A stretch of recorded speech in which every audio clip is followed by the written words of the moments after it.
ಈಗಿನ ಕಾಂಗ್ರೆಸ್ಸಿನ ಅಭ್ಯರ್ಥಿಯ ಗಂಡ ಹೇಮಂತ್ ನಿಂಬಾಳ್ಕರ್, ಇವರ ಮನೆಯವರು ಅಂದರೆ ನಾವು ಅಂಜಲಿ ನಿಂಬಾಳ್ಕರ್ ಅವರ ಗಂಡ ಮನೆಯವರು ಹೇಮಂತ್ ನಿಂಬಾಳ್ಕರ್ರೆ ಆಗ ಮಂಗಳೂರಿನ IG ಇದ್ದರು, ನಮಗೆಲ್ಲ ಗೊತ್ತಿದೆ ಇದು. ಅವರು ಸ್ವತಃ ಅವ್ರ ಕಾರೇ ಇಲ್ಲಿ ಸುಡುವಂಥ ಸ್ಥಿತಿ ಬಂತು. ಅದರೊಳಗೆ ಗೊತ್ತಾಗುತ್ತೆ ಅವ್ರು ಎಷ್ಟು ದುರ್ಬಲರು ಅನ್ನೋದು.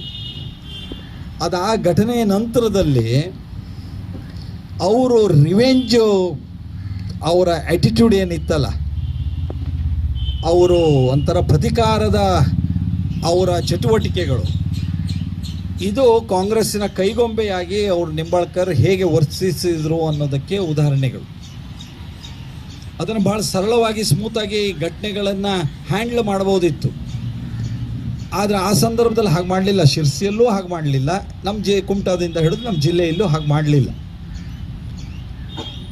ಆಗಲೇ ಹೆಂಡತಿಗೆ ಟಿಕೆಟ್ ಕೇಳ್ತಾ ಇದ್ದಂಥವ್ರು ಈ ನಿಂಬಾಳ್ಕರ್ ಅವರು.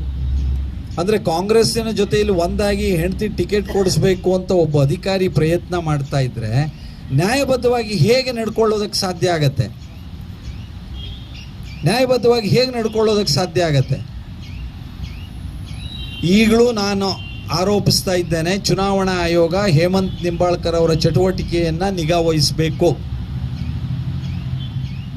ಅವರು ಪರೋಕ್ಷವಾಗಿ ಅಥವಾ ನೇರವಾಗಿ ಈಗಲೂ ತನ್ನ ಸ್ಥಾನದ ದುರ್ಬಳಕೆಯನ್ನು ಮಾಡಿಕೊಳ್ತಾ ಇದ್ದಾರೆ ಅಂತ ನಮಗೆ ಅನೇಕ ಮೂಲಗಳಿಂದ ಅನೇಕರು ನಮಗೆ ಅದನ್ನು ಹೇಳ್ತಾ ಇದ್ದಾರೆ. ಅದರ ಸತ್ಯಾಸತ್ಯತೆಯನ್ನು ಇಲೆಕ್ಷನ್ ಕಮಿಷನ್ ನೋಡಬೇಕು.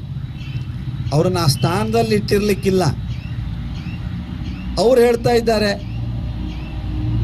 ನಾನು ಸಿದ್ದರಾಮಯ್ಯನವ್ರ ಜೊತೆಗೆ ನನಗೆ ಬೇಕಾದ ಪೋಸ್ಟಿಂಗನ್ನು ಮಾಡ್ಕೊಳ್ತೀನಿ, ಆಮೇಲೆ ಎಲ್ಲರಿಗೂ ಏನೇನು ತನ್ನ ಸ್ಥಾನದಿಂದ ತಾನು ಎಲ್ಲರಿಗೂ ಏನೇನು ಅನುಕೂಲ ಮಾಡಿಕೊಡ್ಬೋದು ಅಂತ ಹೇಳ್ತಾ ಇದ್ದಾರೆ ಅಂತ ನಮ್ಗೆ ಅನೇಕರು ಹೇಳ್ತಾ ಇದ್ದಾರೆ.